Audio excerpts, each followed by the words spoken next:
Hello everyone, this is Sistah Crystal here with Let's Talk Classic Hip Hop, and this is like a part 2 of the Roxanne Roxanne movie biopic highlights.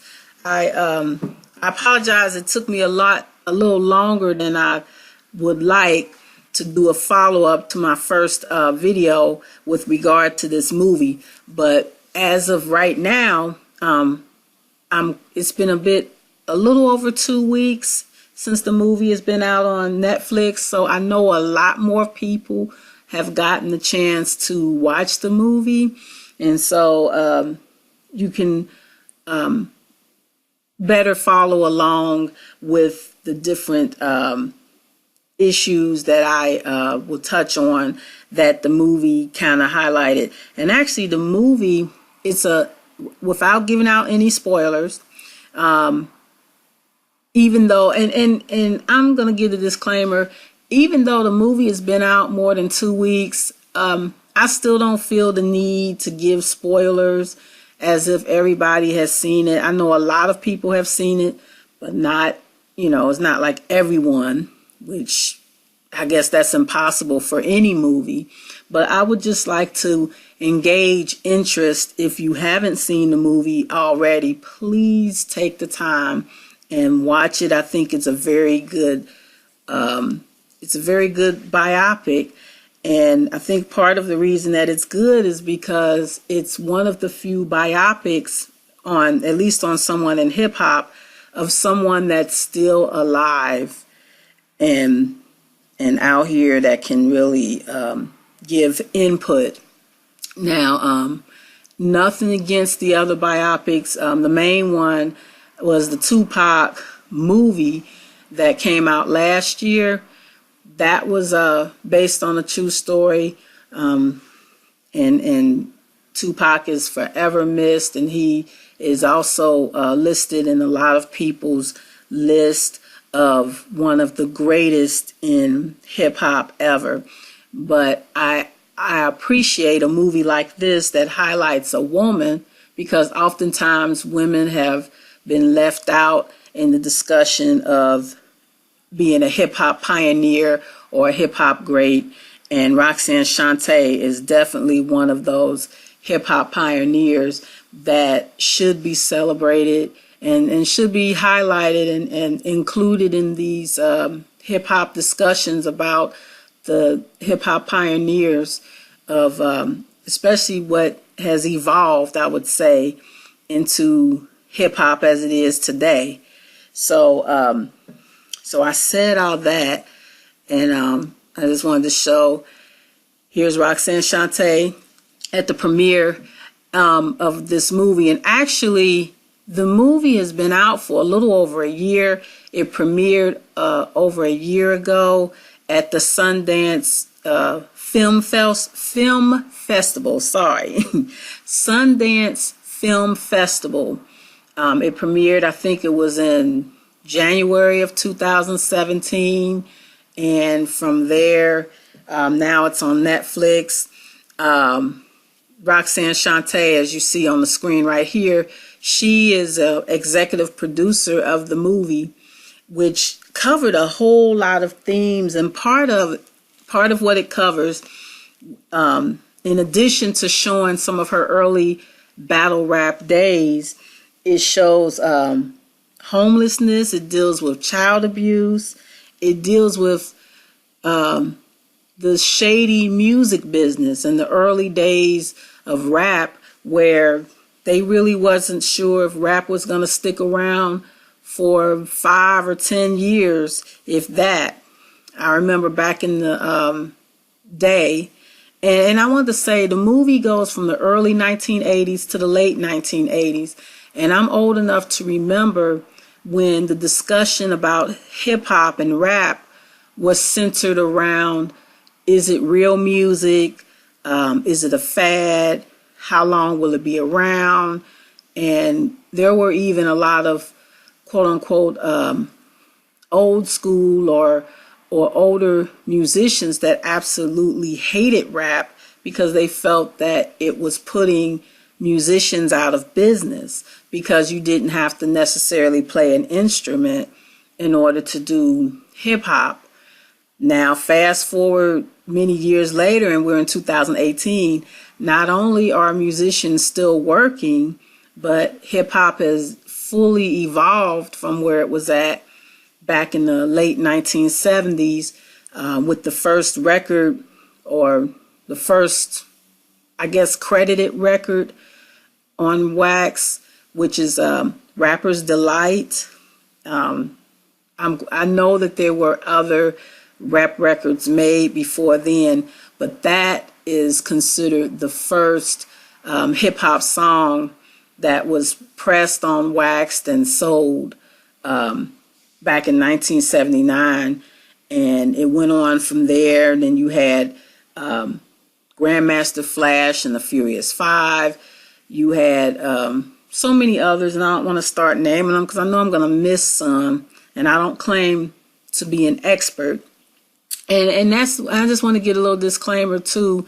This channel, Let's Talk Classic Hip Hop, is exactly that. We're talking about classic hip hop artists, and just discussion on the classic hip hop that you may have grown up with, and even some classic stars that are still around, like an LL Cool J, Ice Cube, Ice-T. These people are still around.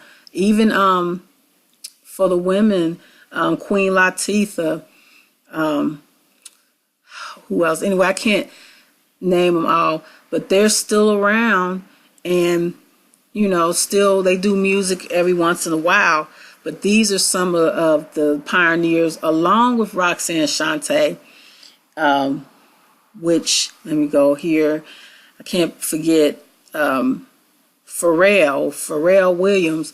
He is one of the producers of this movie, along with actor Forrest Whitaker, also helped produce this movie.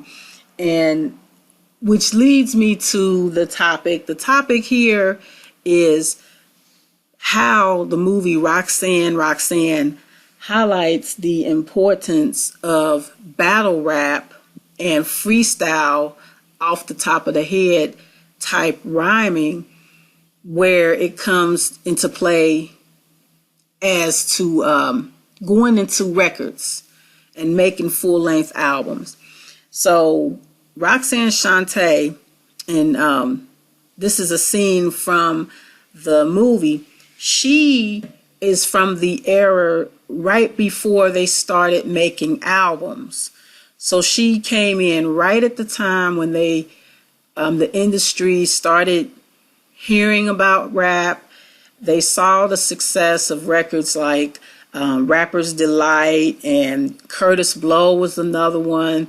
He had songs, Basketball, and some other songs out there that was big. And the music industry saw that this was something new that people was gravitating to. It was making money, and they wanted to see how they could make money off of it. And Roxanne Shante, she was primarily a battle rapper, meaning she would perform in front of live audiences and go up against other rappers and, get judged. You can win money if you win the battle. And that's the era that she was from. She wasn't as concerned about making an album. And it wasn't just her, it was just the culture then. The goal wasn't to rhyme to make records. The goal was to rhyme to see if you can outdo the next person.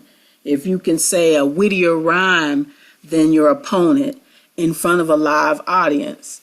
So that was the goal. And Shante loved it. She was really good at it. She had started even before she made her first record at age 14 with producer Marley Marl. She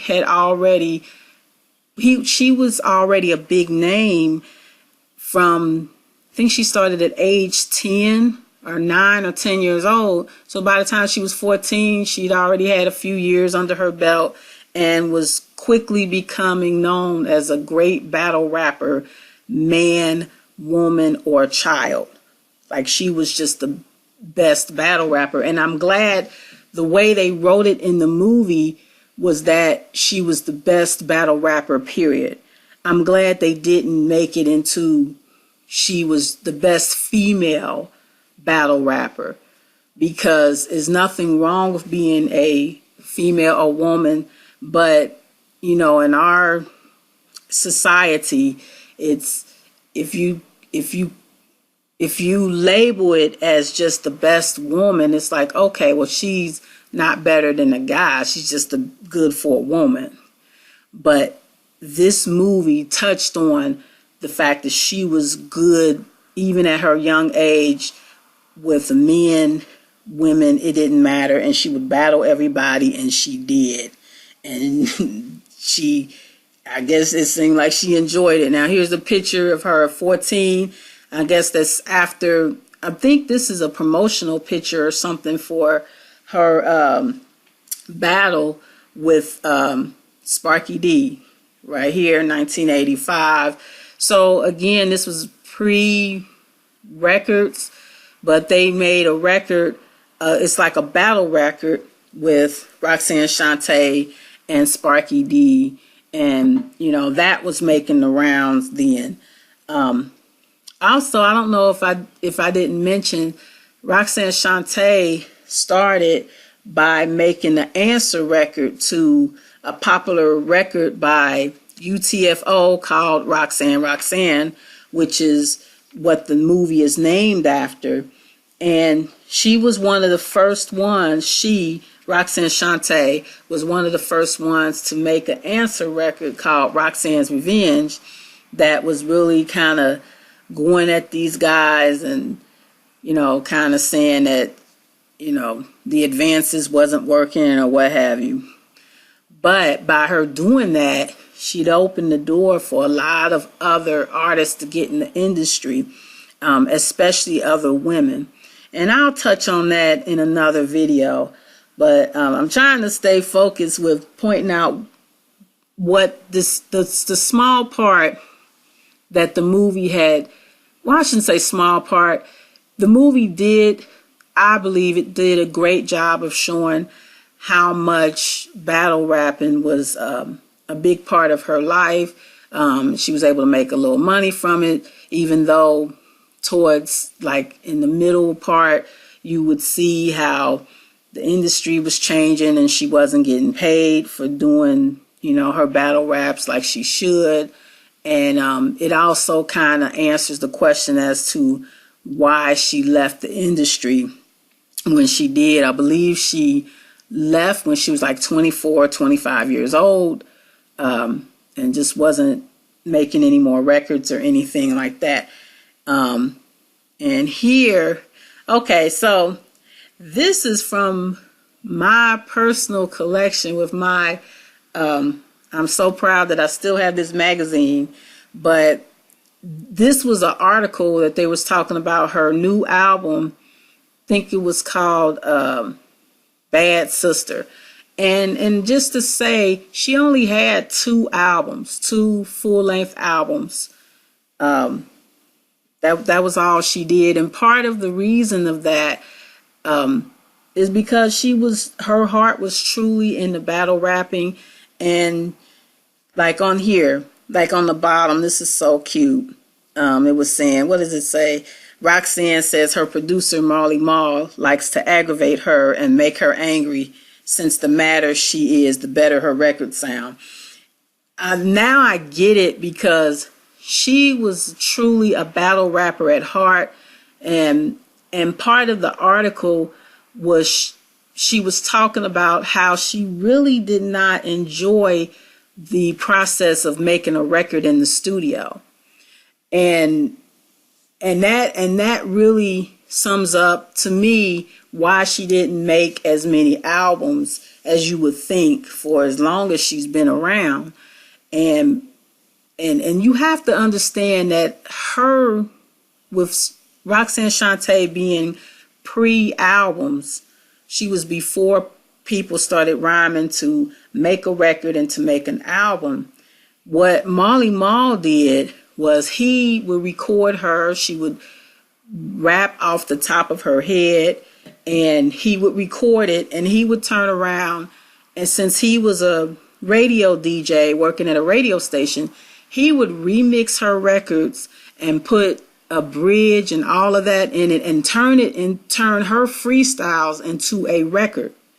But up until then, Shante, that's all she did was battle rap live. That was it. She wasn't even, from what I got out of it, she really wasn't interested in becoming a rapper or battle rapping for the purpose of getting a record deal.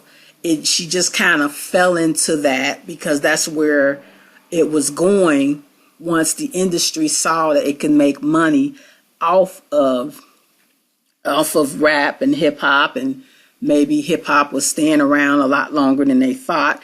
And, you know, someone like producer Marley Marl just was like, hey, you know, come on, let's make some records, you know. And she kind of, it seemed like a little reluctantly went into the studio and was making records because she liked the freedom of the battle. And here's another one, her with Biz Markie. And I guess it's a small spoiler if you haven't seen it. Also, this is the type of movie you need to watch multiple times. I've already seen this movie twice. I plan on seeing it again. And it's because they put so much in it in a small period of time. This movie easily could have been a mini-series. And the way they left it off at the end, with it ending in the late 1980s, it leaves you wanting more. This easily can turn into a part 2 or a mini-series, like I said. Also, it lends to the... I heard some rumors about there being a Juice Crew movie, so it also explains why they kind of skipped over certain parts, because I believe not skipped over, it went really fast. The whole movie goes fast, so that hour and a half goes by fast, and there's so much that happens in that hour and 40 minutes. This is a movie you need to see more than once. This is also a movie, I know a lot of people seeing this movie probably weren't even born at the peak when she was out and was in the rap game. If you don't know much about Roxanne Shante, or if this movie is your first exposure to her, I will encourage you. The internet is wonderful.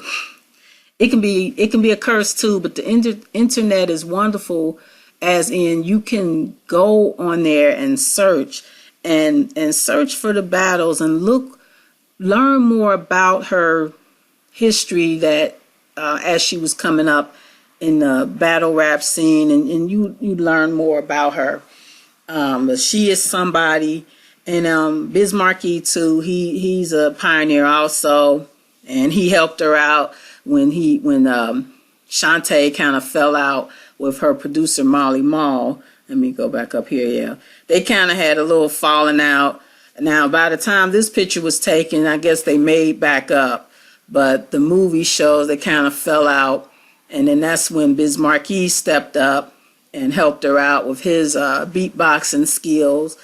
You know, he was just kind of like, hey, we can do it without the DJ. I can beatbox, you can rap.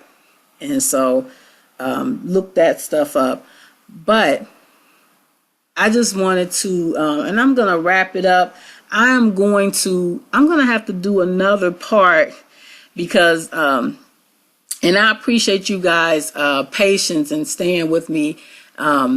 It's a real struggle trying to build this new channel over from scratch. Now, I have another channel called Classic Hip Hop Storage Box that you can still check it out. And I actually have some vintage video on Roxanne Shante where she's talking about battling, going up against other MCs.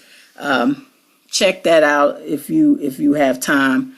But this article, 1994 article, was highlighting the lost art of freestyle battles. Now, by that time, the industry saw where hip hop can make a lot of money with MC Hammer and Vanilla Ice.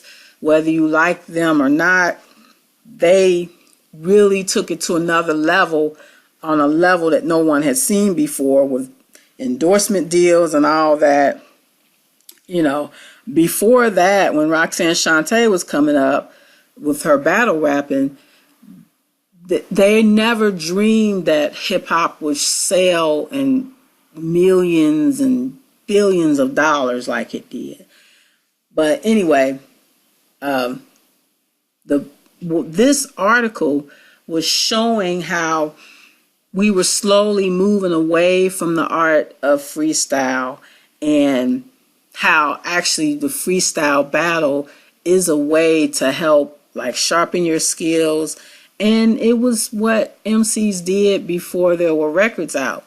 And my prediction, with the internet and the fact that the record companies are not what they used to be, I'm seeing this possibly coming back.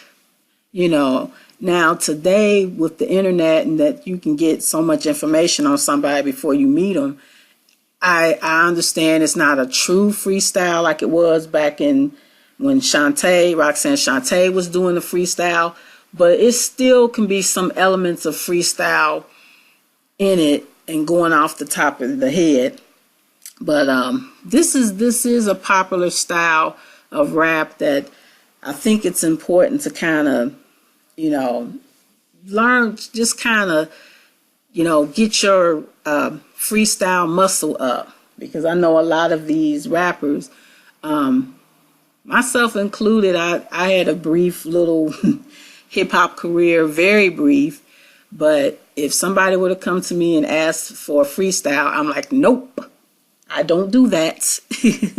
But back when Roxanne Shante was doing it, that was a rite of passage. If you couldn't freestyle, you wasn't considered a real MC back when she was coming up. And so that, to me, it also explains why she did the Big Mama. So now again, I don't want to mix it up.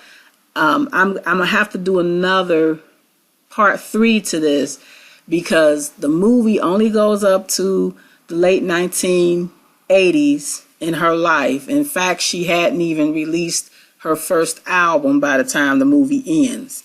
So, but she had her child, and it's a nice little piece on Nas in there, and it's a nice little surprise at the end, in the end credits. So again, if you haven't seen the movie, I encourage you to watch it.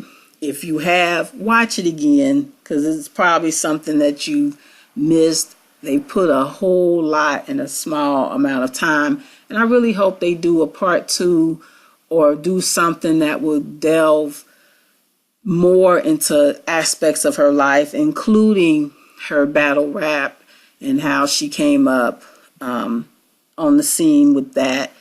Because back then it was, hey, you battled live and that was it. It wasn't about being all polished and making a record. Nothing wrong with that.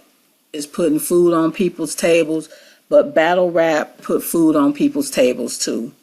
So, again, I'm going to wrap it up. This is the Roxanne Shante at Juice Crew reunion. I'm not exactly sure what year this is. I believe it's probably 2014 or something like that. But I have a strong feeling probably this time next year or in the next year or two, we're going to be talking about a Juice Crew movie. And I'm quite sure she'll be in that too. But I'm really hoping they'll do a part 2 with this Roxanne movie, or at least do a mini series. She has enough packed in there that they could pull it off. So, Well, thank you for listening. I'm going to do a part 2. I'm going to highlight her, just her battle rapping and just really her, just her history as one of the main pioneers of rap, and hopefully she gets her due like she needs to. So this has been Sistah Crystal, and I am out.